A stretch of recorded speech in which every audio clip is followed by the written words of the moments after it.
I'd like to say hello to my Taiwanese readers and to announce the publication of my book, Coffee Roasting Best Practices in Chinese.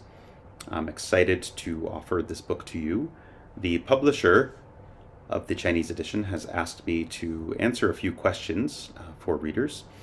The first question is why I wrote this new book when the first roasting book was already successful.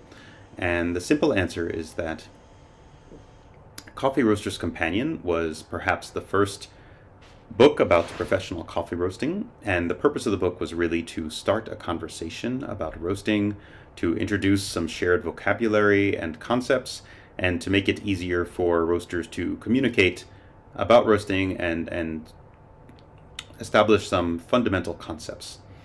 Now that that book has been out for several years, I thought it was time to offer a book that is more prescriptive, gives more detailed information about settings, more technical details, and to share a lot of what I've learned about managing roast curves and avoiding baking and improving roast development over the past several years.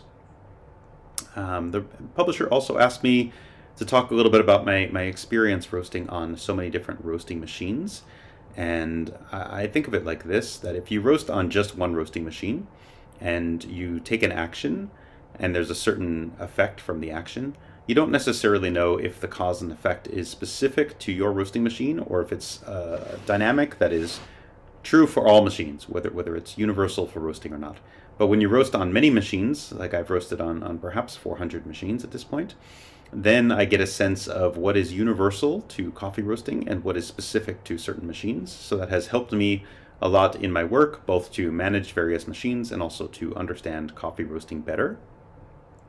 The publisher also asked me what the trickiest part of the roasting process is, and I think many of us would agree that managing ROR curves at first crack is probably the most frustrating and difficult part of roasting.